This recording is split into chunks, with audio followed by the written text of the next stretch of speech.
बाग से मिलने अभिषेक बैनर्जी पहुंचे हैं। टीएमसी की सांसद है मिताली बाग। अभी कुछ देर पहले स्वयं प्रकाश पुरोहित जी भी उनका जिक्र कर रहे थे। वीडियो भी हम आपको दिखा रहे हैं जो उन पर अटैक हुआ, उनकी गाड़ी पर हमला हुआ।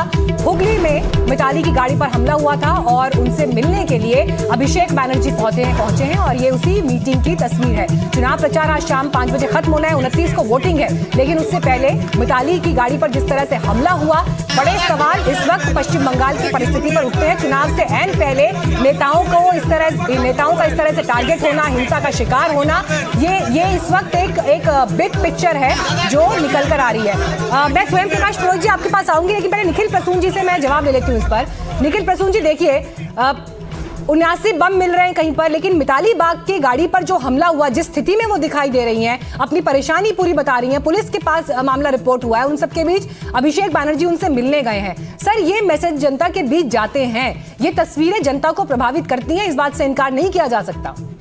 नहीं, हमले की निंदा करता हूँ, हमले की जांच होनी चाहिए। नहीं, निंदा से क्या होगा सर, वो तो आरोप लगा रहे हैं ना उल्टा बीजेपी पर। नहीं, तो वो तो ये कह रहे हैं कि बीजेपी के गुंडे कर रहे हैं ये हमला, ये आरोप है उनका। लेकिन बिल्कुल उस पर कार्रवाई हो, अनुसंधान हो, लेकिन सवाल ये है कि जो 79 बम जो मिले हैं, अगर उससे कम से 79 जाने भी जा सकती थी, ये भी समझिए, डेटरेंट की बात है। और दूसरी बात ये है कि यहाँ पर बमों की जो फैक्ट्री पिछले 15 सालों में बनी, कम से कम 30 से 40 बड़े बड़े बम धमाके हुए, कई धमाकों की जांच एनआईए तक कर रही है।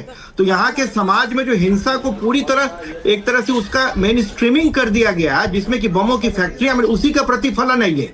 और दूसरी बात, मेरे संगठन की बात हुई, मैं मानता हूं कि संगठन कमजोर रहा है, लेकिन पिछले कुछ वर्षों में बूथ स्तर से लेकर के शक्ति केंद्र से लेकर के हमारे संगठन का अद्वितीय विस्तार हुआ है। और हमारे बूथ कर्मी और छोटे छोटे जो जितने पाड़ा में जो है, हमारे संगठन जो है बहुत मजबूत है। इसलिए मैं ये मानने के लिए तैयार नहीं कि इस बार चुनाव में हमारा संगठन कमजोर है। स्वयं प्रकाश पुरोहित जी।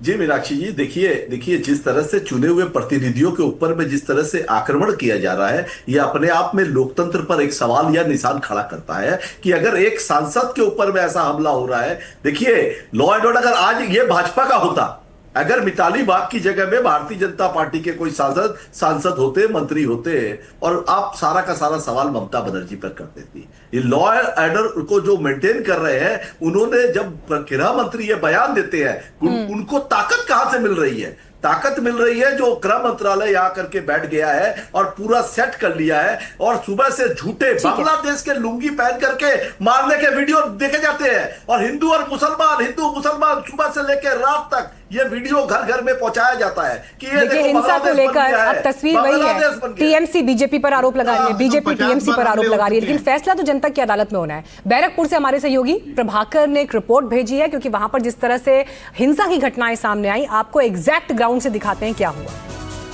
हम बैरकपुर के भाटपाड़ा इलाके में मौजूद हैं, जो कि 24 नॉर्थ परगना जिले का पार्ट है, और ये मेरे पीछे आप देखिए जगदल पुलिस स्टेशन है।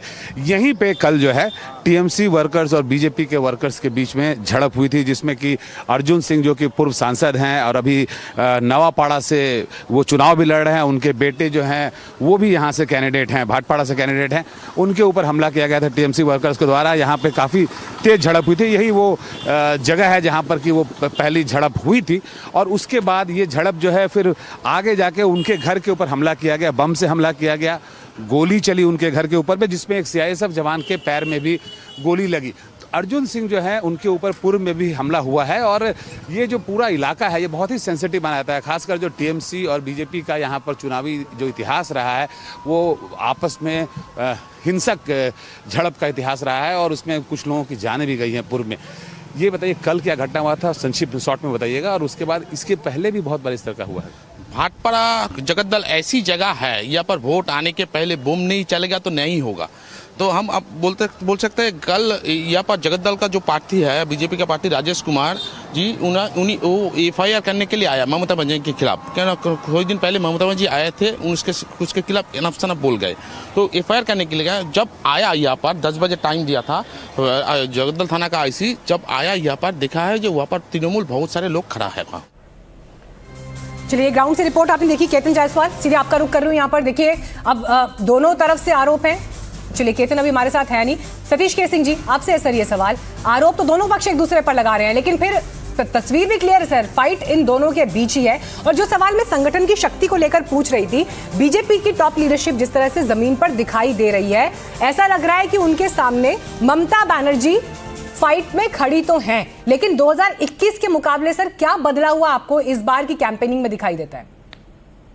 देखिए, ममता बनर्जी के तरफ से पिछली बार था खेला होवे का एकदम वार क्राई, वो मुझे नहीं दिखा। दूसरा, बीजेपी डिफेंसिव है क्या सर ममता बनर्जी इस बार? मुझे लगता है, पता नहीं क्या है, मैं नहीं कहता कि डिफेंसिव है या क्या है, लेकिन आवाज उतनी बुलंद नजर नहीं आती, पहली बात। दूसरी बात एक और कह दूं, देखिए ये सब जो कुछ हो रहा है, तो हो सकता है ना कि बीजेपी वालों के भी इरादे थोड़ा बुलंद हो गए होंगे। भाई जितना आते हैं बाहर से सीपीएम वाले, तो उनको लगता है कि अरे अब तो आवाज आनी चाहिए, अब तो क्या है ममता का डर। वो दूसरी चीज है। और तीसरी चीज है, जो आपने संगठन की बात पूछी, ये बात निश्चित है कि जो बीजेपी अगर बंगाल नहीं जीतती है, तो उसकी सबसे बड़ा कारण ये होगा कि वो लोग बंगला वाला मिजाज इनका नहीं है। अब मोदी जी और अमित शाह जी और योगी जी जाके बंगला में तो बोलेंगे नहीं, और ममता जी खाली देखेंगे भी तो वो भी बंगला में ही देखेंगे। तो ये एक संगठन का उनका दिक्कत है, और भाषा की भी दिक्कत है। मगर उसको पूरा करने के लिए, कंपनसेट करने के लिए इस बार तो बीजेपी का हर चीज लगा दिया गया है। जैसे मैंने आपको पहले ही कहा, चाहे एसआईआर हो, वो उससे भी फायदा उनको होगा, चाहे ये केंद्रीय पुलिस वाले हो, चाहे गृह मंत्री का वहां रहना हो, चाहे हम तो जितना जानते हैं, आप भी जानती हैं कि कई ऐसे नेता हैं जो प्रवक्ता के रूप में आते हैं, वो 6 महीना से वहीं रह रहे हैं।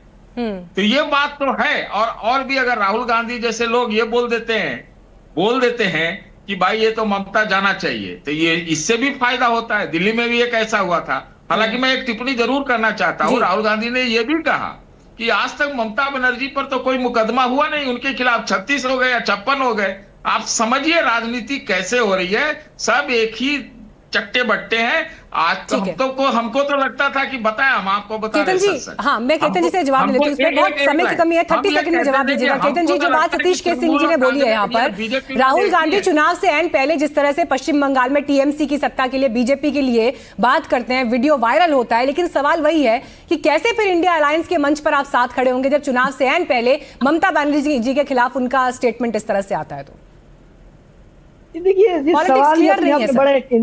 ये एक सवाल ही अपने आप में एक बड़ा इनवैलिड सवाल है। 2011 की विधानसभा चुनाव के बाद कोई एक चुनाव सारे देश में दिखा दीजिए जहां की कांग्रेस और तृणमूल एक साथ लड़ी हो, कहीं नहीं लड़ी। तो ये सवाल अपने आप में बेबुनियादी है। अब मैं आऊं बाकी जो बात चली, देखिए बंगाल में विपक्ष की राजनीति करना एक बहुत बड़ा चैलेंज होता है। 12 महीने आपको गुंडों का सामना करना पड़ता है, सरकारी पार्टी का, पुलिस का सामना करना लेकिन पड़ता है। मेरा सवाल शायद आप समझे नहीं सर। मेरा सवाल ये था, चुनाव के प्रचार और जिस समय चुनाव बिल्कुल सर पर है, उससे ऐन पहले एक ऐसा वीडियो जो फायदा कम नुकसान ज्यादा कर जाए, तो ये किस तरह की पॉलिटिक्स है? क्या इसमें कहीं कोई कंफ्यूजन है? बहरहाल समय इतना ही था मेरे पास। बहुत धन्यवाद आप सभी का जुड़ने के लिए।